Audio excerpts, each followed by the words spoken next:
Muito se ouviu falar que a morte é o fim de todas as coisas.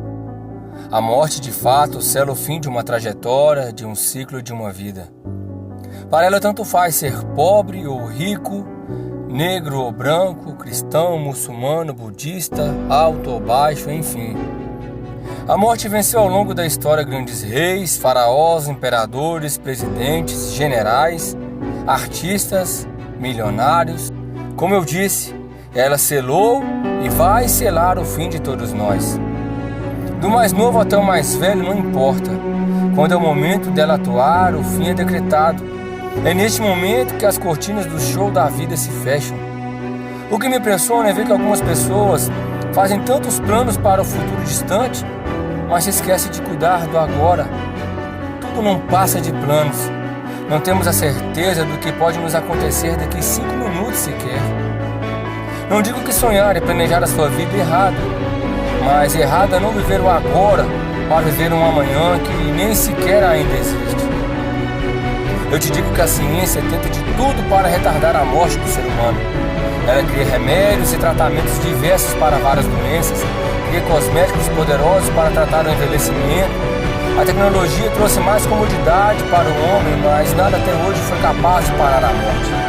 Algumas pessoas veem a morte com tanto medo que só de tocar neste assunto já gera estranheza, mas outros veem de uma outra forma bem diferente. Por exemplo, o apóstolo Paulo disse que viver para mim é Cristo e o morrer é lucro. E eu fico me perguntando o que fez aquele homem simples mortal enfrentar de uma forma tão normal e simples algo que a maioria das pessoas tem medo. Por que ele disse que para ele morrer seria lucro? Por que será que Paulo, mesmo sabendo que os romanos mataram seu mestre, ele enfrentou a morte assim mesmo? Por que será que ele não desistiu dos seus planos e lutou pela sua vida? Eu acredito que para ele viver ou morrer não importava mais do que ter a certeza de saber para onde ir depois que a morte findasse seus dias. Paulo acreditava que a morte não era o fim. O mestre desse mesmo Paulo tratava a morte como um servo. Ela só agia onde ele permitia e quando ele permitia. Quando ela tentava mostrar o seu poder e a sua letalidade, ele chegava e mudava a história. Ele dizia que sobre ele, ela não tinha autoridade alguma. Onde a morte colocava um ponto final, ele transformava o ponto final em uma vírgula. Ele ressuscitava pessoas por onde ele passava e dizia que eu sou a ressurreição e a vida. Aquele que crê em mim, ainda que esteja morto, viverá.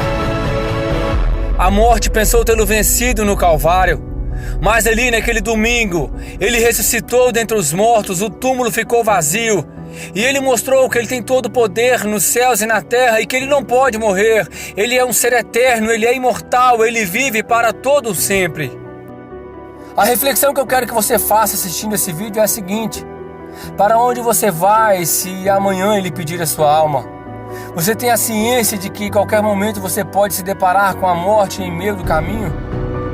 Não adianta ser atleta, milionário, poderoso, saudável, estar em uma casa muito segura, não adianta.